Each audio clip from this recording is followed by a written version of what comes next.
어느 한 교회에서 설교 강대상이 너무 오래되어서 새로 구입을 하려고 알아보고 있었습니다. 이미 만들어진 기성품도 있었지만 교회 안에 여러 회의를 통해 비용이 들더라도 나무로 직접 만든 수제품을 구입하기로 결정을 하였습니다. 여러 곳을 수소문하다가 우연히 목공 한 길만 걸어온 목공 장인을 만나게 되었습니다.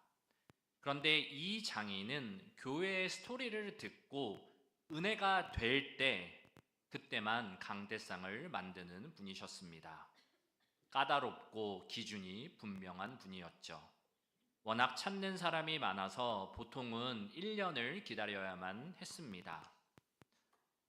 이 장인을 찾아간 교회 성도가 자신이 다니고 있는 교회의 이야기와 하나님께서 행하신 일들을 간증처럼 나누게 되었고, 이 이야기를 들은 목공 장인은 큰 은혜를 받아 강대상을 만들어 주기로 하였습니다. 이 장인은 이렇게 말했습니다. 원래 순서가 많이 밀려 있는데 교회 강대상을 제가 제일 먼저 만들어 드리겠습니다. 그 후 이 장인은 밤샘 작업까지 하면서 한 달 만에 설교 강대상을 완성해 주었습니다. 그런데 문제는 그 다음이었습니다. 목공 장인의 작업실이 서울 사당역 근처에 있었는데 강대상은 직접 배송을 해주지 않았습니다. 택배 서비스와 연결이 되어 있지 않아서 강대상은 교회 성도들이 직접 가져가야 했습니다.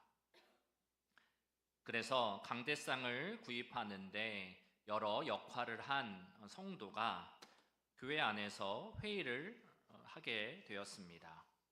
강대상을 가지러 가야 하는데 30명이 같이 가자라고 안건을 냈습니다. 그랬더니 이 회의에 참석한 성도들이 말을 하게 되었죠. 강대상이 무겁냐? 몇 킬로냐? 무슨 강대상을 가져가는데 30명이나 가냐? 10명이면 충분하지 않느냐? 라고 이렇게 말을 하였습니다. 충분히 이해가 되는 말이죠. 우리 기준으로 보면 효율과 합리성 면에서 여러 가지가 맞는 말입니다. 그런데 오늘 본문을 보면 다윗은 언약궤를 가져오는데 무려 3만 명을 동원합니다. 그것이 바로 6장 1절입니다. 다윗이 이스라엘에서 뽑은 무리 3만 명을 다시 모으고, 그렇다면 왜 다윗은 언약궤를 가져오는 데 있어서 3만 명을 다시 모았을까요? 다윗은 이 일을 중요하게 여겼기 때문이었습니다. 이 일을 정성스럽게 준비하였기 때문이었습니다. 다윗은 예루살렘을 통일 왕국의 수도로 삼고 통치를 시작하였습니다. 통일 이스라엘의 왕이 되고 모든 것이 평안한 그때에 마음 한편에는 계속된 허전함이 있었습니다. 그것은 하나님의 임재를 상징하는 언약궤가 예루살렘 성 안에 없었기 때문이었습니다. 그래서 다윗은 언약궤를 예루살렘으로 모셔오기로 마음을 먹습니다. 언약궤 자체가 어떤 특별한 능력이 있어서가 아니었습니다. 하나님이 자기 백성 가운데 함께 계시며 다스린다라는 은혜의 상징이었기 때문에 다윗은 자신이 이스라엘의 왕으로 있었지만 자신은 대리자일 뿐 진정한 왕인 하나님을 성 중심에 모시고 싶었던 것이었습니다. 그런데 이 언약궤가 바로 손 닿을 곳에 아주 쉽게 그렇게 가져올 수 있는 것이 아니었습니다. 그 이유는 이방 민족과의 전투에서 언약궤를 빼앗겼기 때문이었습니다. 다윗이 언약궤를 가져올 마음을 먹기 전에 이곳저곳에서 언약궤는 떠돌다가 아비나답의 집에서 20년 동안 머물게 되었습니다. 하나님의 임재의 상징인 언약궤가 이스라엘로 오게 되자, 그것을 하는 것을 결정하게 되자 사람들은 너무 좋아서 기쁨으로 찬양을 하였습니다. 여러 가지 악기로도 찬양을 하였습니다. 감격과 기쁨이 넘치면서 위엄과 장엄함이 함께 느껴지는 그 찬양이 하나님께 올려졌습니다. 이런 은혜와 축제의 분위기가 계속되는 그 순간에 찬물을 껴안는 듯한 무거운 침묵이 흐르게 되었습니다. 그것은 웃사가 그 자리에서 즉사를 하게 된 것이었습니다.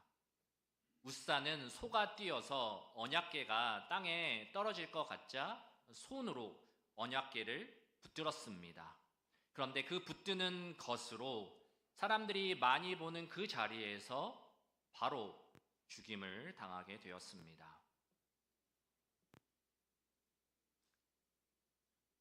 웃사의 상황을 한번 우리에게 적용해 보도록 하겠습니다.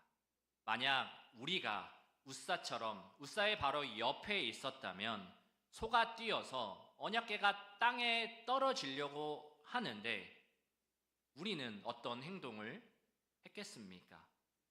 우리도 웃사처럼 하나님의 임재의 상징인 언약궤가 땅에 떨어지기 전에 손을 댔지 않았겠습니까?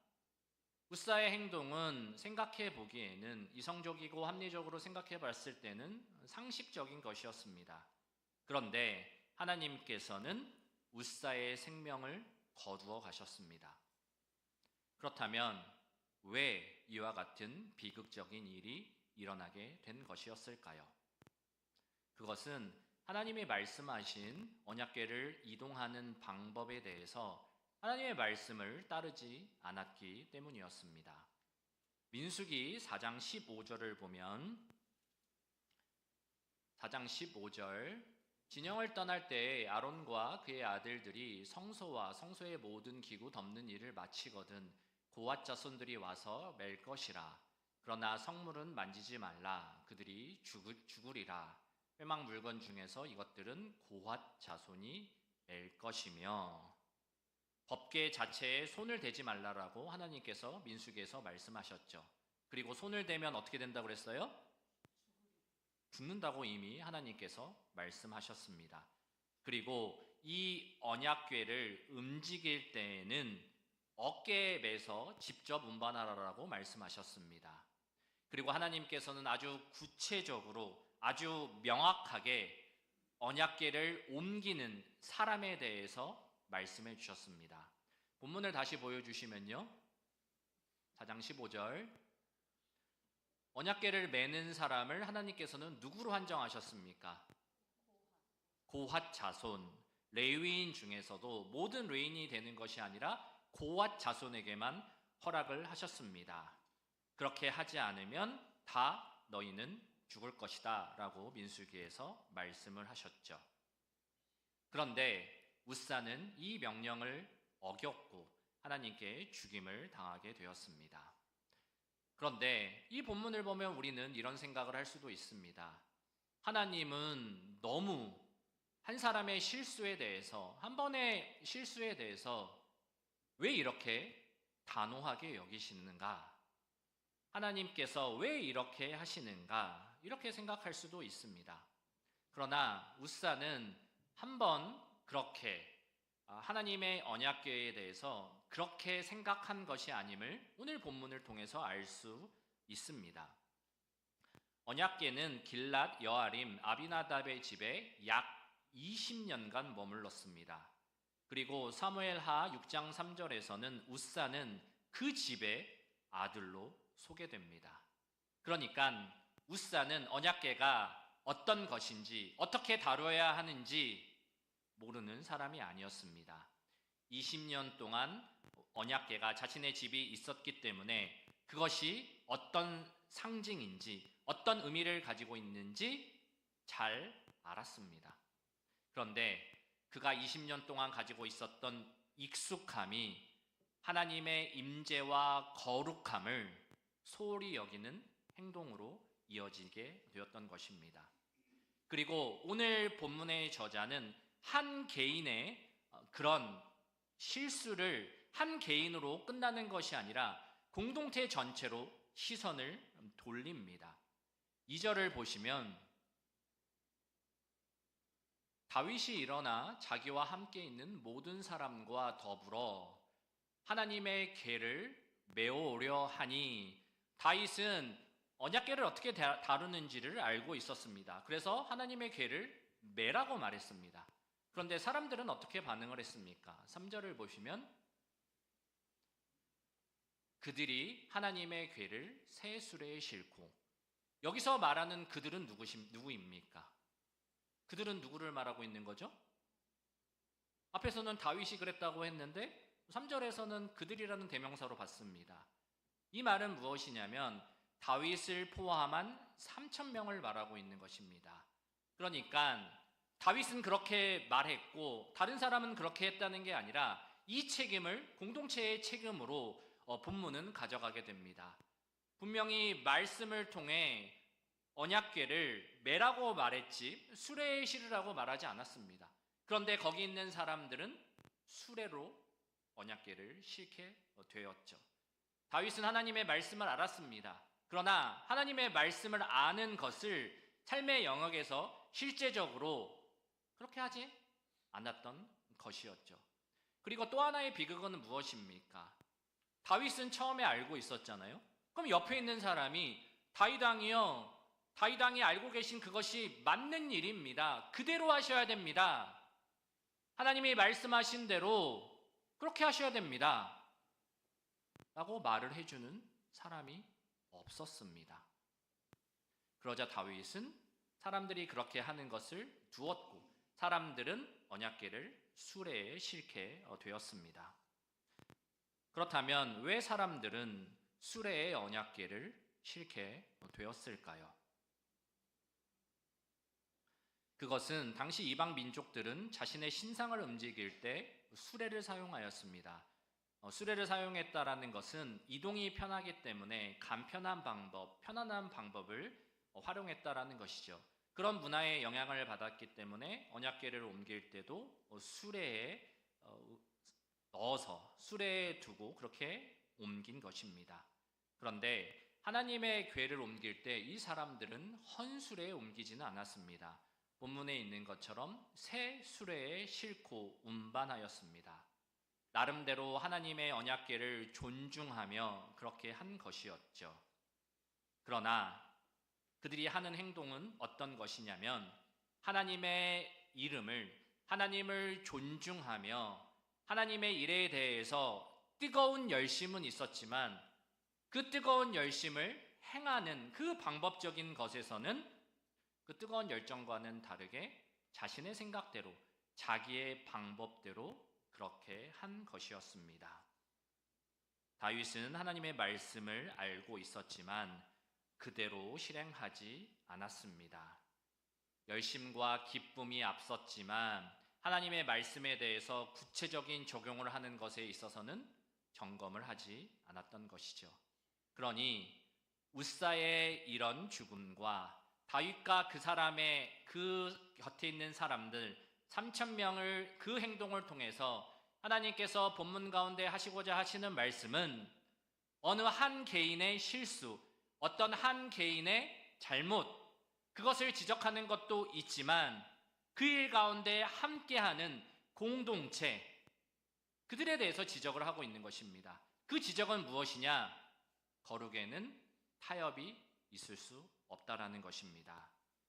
한 사람의 실수가 아니라 하나님의 말씀을 자기 소견에 오른 대로 자기의 마음대로 해석하고 적용한 사람들에 대한 개인뿐만이 아니라 전체에 대한 하나님의 강력한 경고였습니다. 하나님의 믿는 사람에게는 열심과 열정이 필수적입니다. 그러나 그 열심과 열정은 진리 안에서 하나님의 말씀 안에서 이루어져야 합니다. 그래야 우리가 가진 열심과 열정이 하나님의 이름을 높이는데 쓰이게 되는 것이며 사람을 살리고 사람을 살리는데 쓰여질 수 있는 것입니다. 그렇다면 우리는 또 이 본문을 보면서 이런 생각을 할 수 있죠. 하나님의 말씀을 내 편한 대로 내 생각대로 적용을 하면 우리도 벌을 받나? 벌을 받는 걸까요? 하나님 이렇게 무시무시한 분이십니까? 하나님 말씀대로 하지 않았다가 나 이러다 한 방 맞지. 이런 교훈을 주기 위해 본문에서 이렇게 말하고 있는 것일까요? 하나님께서 하나님의 말씀이 주어졌을 때 그 말씀대로 실천하는 것, 그 중요성에 대해서 하나님께서 한 사람의 죽음뿐만이 아니라 공동체를 질책하는 것으로 우리에게 말씀하시는 것입니다. 하나님께서 이 일을 엄중하게 다루신다라는 것을 본문 가운데 알려주시고 있는 것이죠. 다윗은 이 일에 대해서 언약궤의 이동을 바르게 하지 못하는 것에 대해서 자신에 대해서 분노를 했을 것뿐만이 아니라 하나님의 진노에 대해서 두려워하였습니다. 그리고 쉽사리에 언약궤를 다시 옮기지 못하였습니다. 우사의 죽음으로 다윗 주위에 있는 사람도 어느 누구 하나 언약궤를 다시 다윗성에 가져옵시다 라고 말하는 사람이 없었습니다. 그렇게 시간이 흘러 3달이 지났습니다. 그 후에 오베데돔의 집에 언약궤가 머무르는 동안 그 집에 하나님께서 축복을 주신다라는 소식을 다윗이 듣게 되었습니다. 그 소식을 듣자마자 다윗은 다시 언약궤를 다윗성에 옮겨오고자 합니다. 그리고 이전의 실수를 반복하지 않기 위해서 아주 신중하게 꼼꼼하게 언약궤를 옮기게 됩니다. 언약궤를 어깨에 매며 그 언약궤를 예루살렘 성 다윗성에 그렇게 가져오게 된 것이죠. 이런 과정을 거친 가운데 한 사람의 죽음과 언약궤를 가지고 오고 싶었지만 자기가 생각한 그 시간에 가져오지 못하게 되면서 그 기다림이 계속되었고 그 기다림 끝에 언약궤가 예루살렘에 오게 되자 다윗은 기뻐 찬양한 것입니다. 그러니까 오늘 본문을 우리가 볼 때 단편적으로 다윗은 기쁨으로 찬양했다, 미갈은 그렇게 하지 못했다, 이렇게 이중구조로 가기보다는 다윗은 왜 언약궤가 온 것을 이렇게 기뻐했는가, 그리고 영적으로 무지한 미갈은 이 상황에 대해서 어떻게 반응을 하고 있는가 하는 것을 중심으로 오늘 본문을 살펴보아야 하는 것입니다. 다윗은 너무 기뻐서 열정적으로 목소리로 찬양하며 덩실덩실 춤을 추게 됩니다. 얼마나 기쁘게 찬양을 했는지 자신의 옷이 흘러내리는지도 모르고 그렇게 하나님 앞에 찬양을 하게 되었습니다. 그의 찬양은 시편 24편 7절과 10절에서 이렇게 묘사하고 있습니다. 시편 24편 7절과 10절 한 절씩 교독하며 읽도록 하겠습니다. 문들아 너희 머리를 들지어다. 영원한 문들아 들릴지어다. 영광의 왕이 들어가시리로다.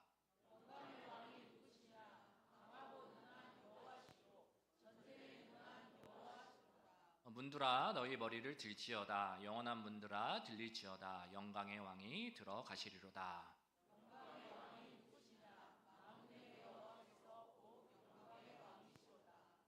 우리가 잘 알고 있는 찬양이죠. 문들아 너희 머리를 들지어다. 문이 어떻게 머리를 들죠?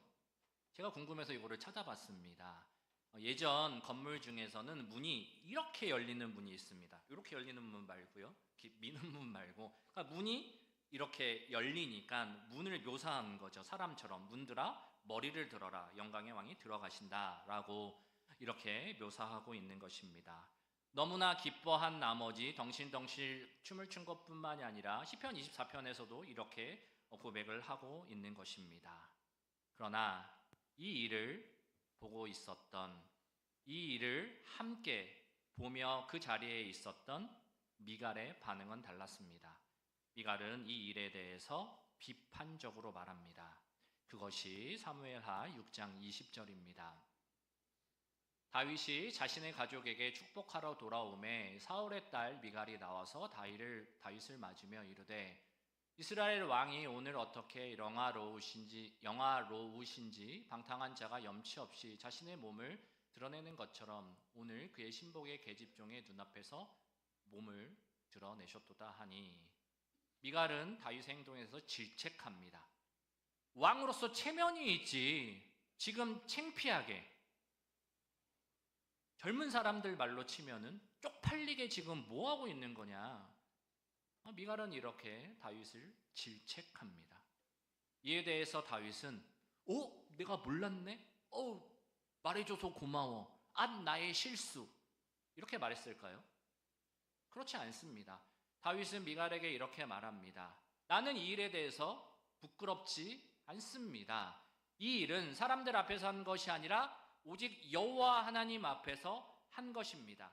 하나님께서 우리나라를 다스려 주시고 이 나라의 통치자가 되시고 그리고 이 나라의 대리자로 왕으로 나를 세워 주셨으니 어찌 찬양하지 않을 수 있겠습니까? 어찌 기뻐하지 않을 수 있겠습니까? 라고 미갈에게 대답을 합니다.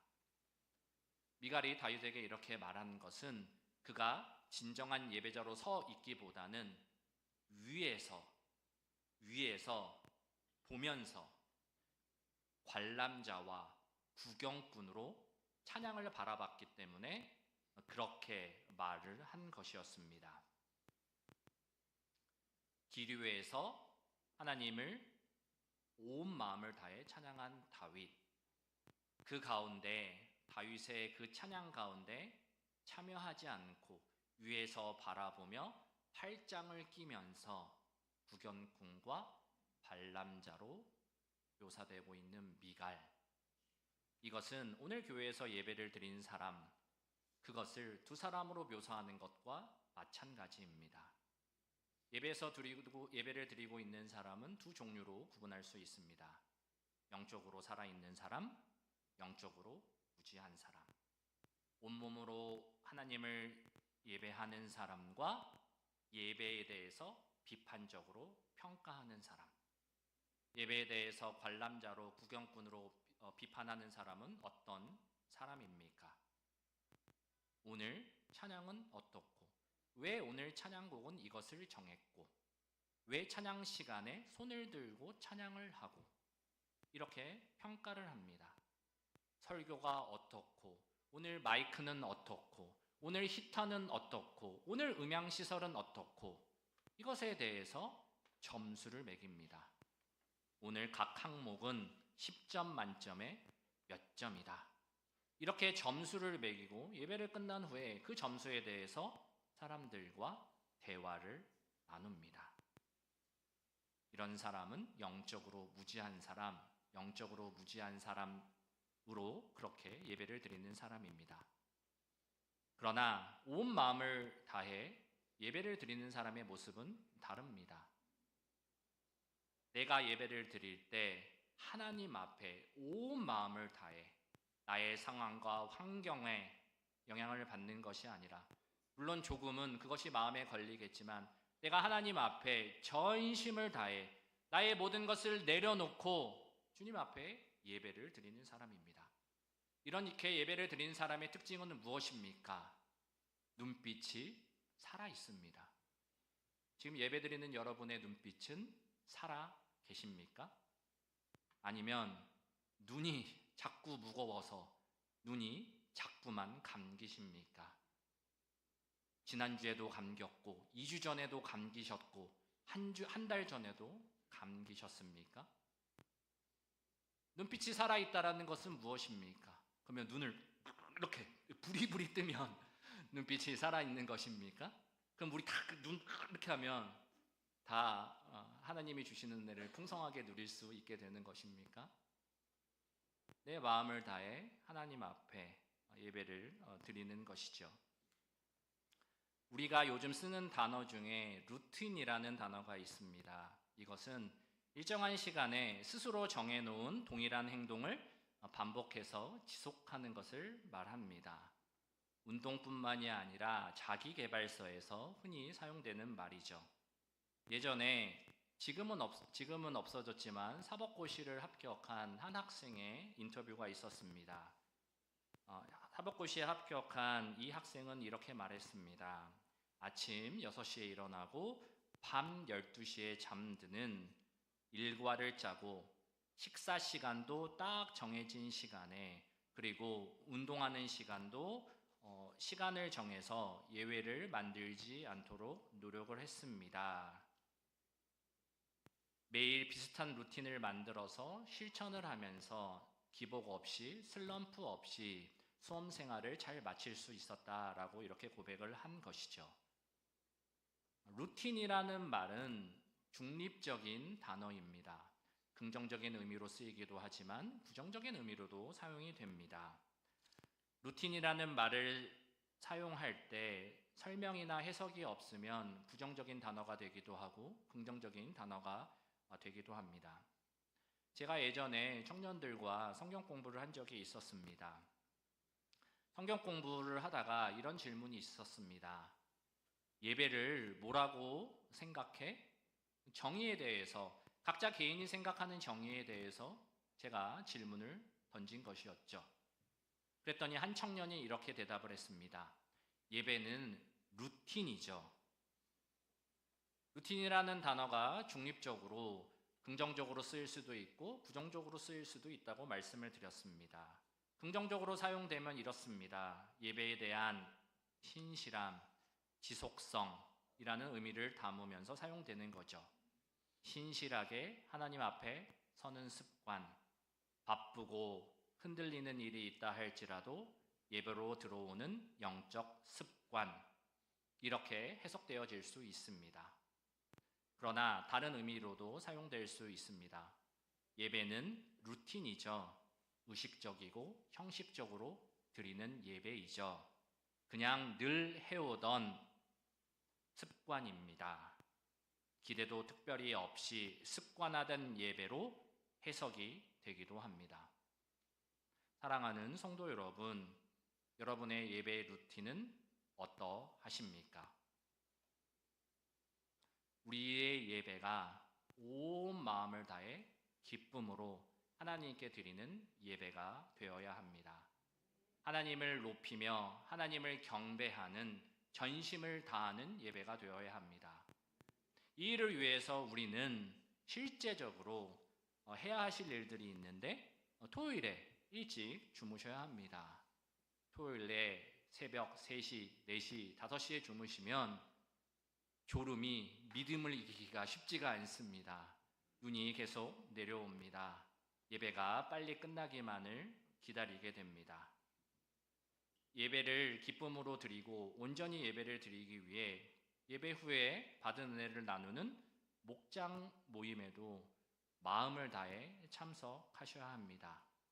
예배를 통해 깊은 교제를 나누고 함께 예배를 드리는 성도들과 함께 예배의 기쁨을 나누는 것입니다. 예배를 기쁘게 드리는 사람, 하나님의 사람으로 그렇게 살아가는 것이죠. 우리가 이렇게 하나님 앞에 온전한 예배자로 쓸 때 하나님께서 주시는 은혜와 축복을 풍성하게 누릴 수 있습니다. 우리가 하나님 앞에 영적으로 살아있는 예배자로 계속해서 살아가길 주님의 이름으로 부탁을 드립니다. 오늘 본문 가운데 영적으로 살아있는 자, 영적으로 무지한 자, 계속해서 하나님께서 우리에게 묻습니다. 너희들은 어떤 예배자로 주 앞에 서겠느냐? 그리고 너희들은 어떤 예배자로 계속해서 믿음 생활을 하겠느냐? 너희들의 예배의 루틴은 무엇이냐? 하나님께서 오늘도 우리에게 물으십니다. 오늘 말씀을 통해 주 앞에 결단함으로 하나님께 전심을 다해 예배드리는 온전한 예배자가 되기를 주님의 이름으로 부탁을 드리겠습니다. 기도하겠습니다.